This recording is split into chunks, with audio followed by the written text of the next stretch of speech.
Shalom saudara yang kasih Tuhan. Hari ini bersama kita ada Ko Sun Hwa beserta istrinya Jae Ani yang akan membagikan kesaksian hidup mereka, bagaimana mereka dari keluarga yang belum percaya Tuhan sampai menjadi keluarga yang percaya Tuhan, dan bagaimana mereka mengalami serangan dari kuasa kegelapan dan akhirnya mengalami kemenangan.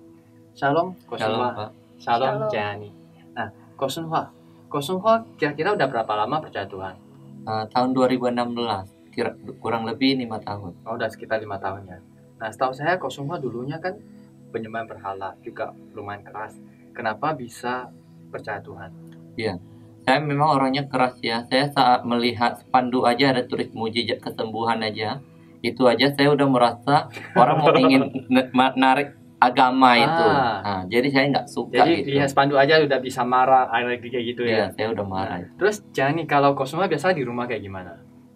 Kalau suami saya di rumah baik sih ya, cuman ya namanya rumah tangga ya, pasti suatu hari ada aja cekcok juga ada itu normal. gitu. Cuman ketika kalau lagi berantem, lagi cekcok kami, itu dia sangat keras juga. Jadi kita bisa sampai seminggu ataupun 10 hari itu tidak bicara. Oh, gitu lama. Terus dalam percecokan itu yang paling parah itu kayak gimana? Yang paling parah itu setahu saya di tahun 2015 itu mulai berantemnya sering ya. Ketika baikan nanti bisa lagi sambung berantem lagi. Itu sampai sering udah baikan nanti besoknya nanti bisa berantem lagi. Berantem sampai 10 hari nanti baikan lagi. Itu berulang-ulang terus sehingga suatu hari pernah sampai dia main tangan. Oh, Ko Sun Hwa main tangan. Iya. Terus Jani gimana? Ketika dia main tangan itu saya sudah sedih lah ya, namanya kok suami bisa main tangan. Biasanya dulu kalau berantem itu tidak pernah main tangan, tapi suatu hari itu dia main tangan. Ketika itu dia habis pulang antar anak. Jadi habis itu dia di toko, saya lagi di toko, dia langsung pukul kepala saya di depan sales, di depan pelanggan saya gitu. Nah, setelah itu saya nangis, tapi saya tahanin, saya selesaiin dulu dengan sales saya. Setelah itu saya naik ke atas rumah saya dan saya masuk kamar, saya di depan jendela itu saya sujud, saya berdoa sama Tuhan. Cuman waktu itu saya belum bertobat, jadi saya tidak tahu Tuhan itu ada berapa. Tuhan yang mana juga ya, gitu Tuhan aja. yang mana yang ya penting kan? Ya cari Tuhan supaya bisa menolong keluarga. Iya, gitu kan? Sehingga saya sebut setiap nama agama setiap Tuhan. Lalu saya bilang Tuhan yang mana yang bisa menolong keluarga saya. Saya tidak mau keluarga saya begini yang selalu berantem. Saya mau keluarga saya harmonis. Nah, Ko Sun Hwa, aku pernah dengar itu kan cerita tentang pernah ada kejadian di rumah yang lumayan parah kayak gitu kan. Benar. Nah, sampai kayak ada serangan dari kegelapan, itu gimana ceritanya? Suatu hari itu kami pergi donor darah, karena di agama kami juga harus berbuat baik kan. Jadi saat saya pergi donor darah, istri saya ikut juga. Dia juga ikut donor darah juga.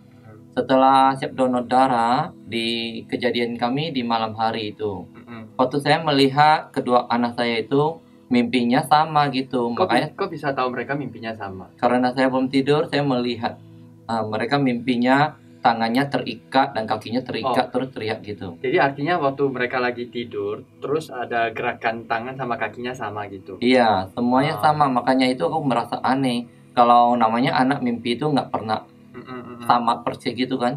Lalu saya bangunin istri aku. Setelah saya bangunin istri saya langsung ketawa-ketawa sama saya. Saya bilang, ini tengah malam loh, jangan main-main loh. Jadi dia ketawa-ketawa, lalu dia bilang, aku benci lah, aku nggak puas lah, aku kasih orang baju tadi sore lah. Jadi ngomongnya nggak nyambung gitu. Setelah itu dia terbaring lagi, tertidur lagi, dia nggak sadar sama sekali. Dan saya menjaga anak saya sampai udah saya merasa udah ngantuk. Saya ke belakang, setelah saya dari belakang, saya masuk, saya merasa badan saya udah lemas gitu. Tiba-tiba jadi lemas. Terus kayak gimana? Dan saya sempat pingsan juga dekat ruangan. Setelah saya pingsan, saya bangun lagi. Saya udah nggak bisa jalan lagi. Dan saya merangkak, masuk ke kamar, saya ambil vitamin. Mikir saya mungkin karena donor darah gitu. Dan saya makan vitamin, terus saya bagi ke istri saya makan vitamin juga. Setelah kasih istri, saya suruh pembantu untuk bantu ambilin air minum. Saya ketuk pintunya. Ya, pembantu udah tidur, terus Udah bangunin tidur. pembantu untuk ambilin air minum. Ya. Setelah pembantunya itu mau ambil air minum, dia belum sampai lagi di tempat minumannya itu, di tengah jalan dia udah pingsan sendiri. Jadi saya merasa aneh. Loh, kok dia nggak ada donor darah itu, kok dia bisa pingsan juga? Yang donor darah pingsan, yang nggak donor darah juga pingsan. Jadi pikiran saya ini, wah pasti ada yang bikin kong tahu ke rumah kami gitu. Ada yang jampi-jampi atau Ya, guna-guna ada yang gitu jampi, ya. ada yang guna-guna, sehingga saya takut juga kan. Saya cepat-cepat minta pertolongan, saya telepon ke saudara saya yang di Nagoya. Tapi saya merasa kalau 30 menit itu terlalu lama. Ya, dari saya, Nagoya sampai Batu Haji saya telepon lagi yang orang yang bisa membantu saya tinggal di daerah Batu Haji punya. Itu kira-kira jam berapa? Kurang lebih itu udah mau jam 12 malam. Oh, udah tengah malam. Iya, tengah malam. Oh, terus akhirnya gimana? Mereka pada datang semua atau ada kejadian apa lagi? Iya, setelah mereka datang, mereka kasih saya minum sekali minum 5 lembar saya. Minum jimat. Jimat. Jimat dari mana itu diminumnya? Itu dari Selat Panjang punya ya. Oh. Setelah saya minum, memang kaki saya udah kuat, saya bisa berdiri. Dan saya bilang, sekarang kita harus tolong di kamar saya, anakku dan istriku. Tapi saya mau masuk ke kamar saya terbanting lagi. Oh, jadi habis minum jimat itu, udah yang tadinya nggak bisa jalan, udah bisa jalan. Terus mau masuk ke kamar, tiba-tiba terpelanting. Iya, gitu. terpelanting lagi. Dan sempat juga lagi saudara saya dari Nagoya telepon ke saya, katanya, kami udah mendoakan keluarga kamu, tetapi ya kami saat mendoakan itu saya merinding. Jadi bentar, keluarga Kosun Hwa itu maksudnya Kristen. Iya. Oh, mereka mendoakan secara Kristen. Katanya habis mendoakan itu merasa merinding. Nah, terus gimana? Setelah itu kami disiksa sama roh jahat itu. Jadi saudara udah pada datang, ada yang suruh baca Alkitab, padahal dia belum kenal Tuhan lagi, dia bawa Alkitab kepada kami. Dan ada juga yang dari agama apa? Ya, semua mereka juga ajari kita baca doanya. Tapi semua yang kita doakan itu tidak bisa membantu kami gitu. Terus Ci Ani waktu itu sudah sadar atau masih waktu sadar? itu saya tak sadar ya. Waktu itu dia mau kasih saya makan obat, lalu saya siap makan obat tuh saya baring lagi. Saya nggak sadar apa yang terjadi di sekitar saya tidak tahu. Tapi habis tak lama kemudian dia bangunin saya lagi, suruh saya bangun gitu. Kayaknya ada masalah rumah ini. Jadi saya mau bangun berdiri tidak bisa, kaki saya lemes, tidak bisa berdiri. Oh, kondisinya sama dengan Kosun Hwa. Ya, jadi saya nangis, saya bilang kenapa kaki saya nggak bisa gerak gitu, lemas, tidak bisa berdiri. Kenapa saya takut waktu itu, kayak seperti orang lumpuh gitu. Jadi saya takut. Terus gimana? Lalu setelah itu saudara saya datang, tak lama kemudian saudara pada datang di sekeliling saya, lalu karena saya kaki nggak bisa gerak, lemes, mereka di samping saya doain saya dengan agama mereka masing-masing. Oh, jadi berbagai macam agama. Ya, di situ ada yang agama yang dia mendoain saya, dia suruh saya ikutin cara doanya, saya pun ikutin. Lalu habis itu saya merasa ada ikut doa dia tapi tidak ada khasiatnya. Lalu yang saya percaya selama itu yaitu kepercayaan saya sendiri juga, saya juga berdoa tapi pun tidak ada reaksinya juga. Tetapi waktu itu saya melihat saudara saya membawa Alkitab ke rumah. Padahal di situ tidak ada yang agama Kristen, tetapi ada Alkitab. Lalu saya melihat Alkitab itu, saya merasa sukacita karena saya merasa ajaran ini hadir di rumah saya. Lalu ada suatu suara mengatakan bahwa agama itu tidak bisa menyelamatkan. Oh, jadi ya memang sih agama tidak bisa menyelamatkan manusia. Hanya Tuhan Yesus juru selamatnya. Bagi kita yang percaya dia pasti diselamatkan. Setelah itu saya mulai suka nangis sendiri, ketawa sendiri. Oh, jadi tak sadar atau sadar tertawa? Saya bisa sadar, cuman kalau tidak terkontrol, nangis dan ketawa itu saya tidak terkontrol. Jadi ketika di samping saya ada bicara apa, saya mau balas mereka, jawab mereka tak bisa. Saya dibuatnya ketawa dan nangis. Oh, terus akhirnya gimana bisa? Akhirnya cici saya telepon, katanya mau nggak suruh pendeta ke rumah. Ah. Lalu saya mikir-mikir, bolehlah orang mau doain, kenapa? Apa salahnya? Iya, Jadi iya. saya undang juga pendeta itu datang. Setelah pendeta itu datang, dia mau doain kami, tapi suruh kami harus terima Tuhan Yesus dulu. Oh. Dan saya tidak bisa terima juga. Saya kan orangnya keras. Iya, masih tetap kepercayaan lama ya, Iya. walaupun ada apa-apa terjadi gitu. Lalu saya mikir lagi, banyak yang bilang Tuhan Yesus itu hebat, Tuhan Yesus itu kuat. Di dalam hati aja saya mikir, apakah benar nggak itu Tuhan Yesus itu begitu kuat, begitu hebat? Lalu saya mikir lagi di dalam hati saya, masalah saya begini besar ya, saya nggak seumur hidup belum pernah terlihat kayak gini punya. Saya lemas, istri saya lemas, pembantu juga, dan anak-anak saya semua ikut lemas juga ya.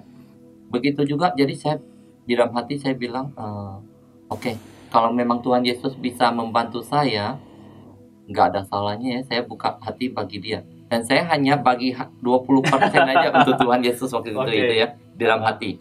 Jadi setelah itu baru pendeta itu mendoain kami. Jadi waktu itu sudah mulai terima Tuhan, tapi cuma percayanya 20%. Iya. Terus didoain. Nah, habis didoain terus ada perubahan atau gimana? Ya, saya berusaha lagi cari yang mana yang sebenarnya. Oh, jadi waktu itu karena hanya percaya Tuhan 20%, tetap harus cari yang lain karena masih belum benar-benar percaya. Iya, kan? belum benar-benar percaya. Jadi saya cari sebenarnya yang dulu saya itu lebih benar, atau yang Tuhan aku itu lebih bisa menolong saya, ataupun Tuhan Yesus yang bisa menolong saya. Jadi saya cari dulu, terus saya juga takut salah menyembah. Suatu hari itu, pas siang hari itu, saya meratap ke langit itu. Saya tanya-tanya sama Tuhan, Tuhan yang mana yang benar gitu. Tapi tidak ada jawaban untuk saya ya. Sampai saya minta petir juga, ya jawabannya tidak ada. Maksudnya minta petir itu minta tanda kalau... Iya, minta tanda. Sama Tuhan yang mana satu? Saya masih ke Tuhan yang lama saya. Penyembahan sama dewa yang disembah itulah. Minta petir, minta tanda, tapi nggak ada tanda. Iya, saya masih kepinginnya ke berhala saya gitu lagi. Setelah itu nggak ada jawaban, saya pun merasa pening. Lalu saya bilang, Tuhan, saya udah cari kamu, tapi saya nggak ada jawaban, saya udah pusing. Udahlah, saya lagi capek, saya mau istirahat. Waktu itu siang hari, saya lagi baring. Tiba-tiba setelah saya baring itu, saya tertidur sebentar. Ada suatu suara datang, katanya, ikutilah jalan aku. Jadi saya langsung terbangun. Saya langsung ke toko, bilang ke istriku dan karyawanku, saya udah buka hati kepada Tuhan Yesus 50%. Emang waktu mimpi dengan suara itu udah tahu itu Tuhan Yesus? Iya. Udah yakin? Iya, udah yakin. Tapi cuma 50%? Iya, saya masih bukan 50% lagi. Saya masih cari-cari lagi. Jadi selama ini saya nggak pernah ke gereja. Pas setelah kejadian itu, kurang lebih mau 1 minggu, saya ke gereja. Saya langsung sampai di gereja itu, kenapa saya nangis lagi? Ada apa dengan rumah ini lagi? Maksudnya pas waktu di gereja tak terkontrol, nangis terus? Iya, saya nangis lagi. Setelah nangis, saya mikir lagi, apa yang aku nangis? Nggak tahu juga alasan nangis. Tapi saya tahu setelah orang bilang kalau aku dijamah sama Tuhan. Tapi habis nangis perasaannya gimana? Enak ya. Iya. Terus dari situ baru terus ke gereja dan mulai percaya Tuhan. Mulai saya percaya, saya juga cepat juga dibaptis. Kurang lebih saya hanya ke gereja 2 kali aja. Saya dibaptis. Sudah dibaptis. Cece juga? Iya. Jadi sama-sama dibaptis gitu ya. Iya. Nah, terus setelah percaya Tuhan, hubungan di dalam keluarga gimana? Udah baikan sih, nggak kayak dulu lagi. Nggak kayak dulu sering berantem gitu ya. Karena kita ada baca Alkitab, di Alkitab juga mengajari kita. Juga banyak ikut acara doa dan juga konseling segala macam. Iya. Terus kalau hal-hal yang gaib itu, serangan-serangan kuasa kegelapan, apakah ada terjadi lagi? Waktu itu ada serangan, tapi bukan di dalam keluarga kami. Itu dari karyawan toko, dia mungkin kerasukan dan dia ambil aqua lempar saya.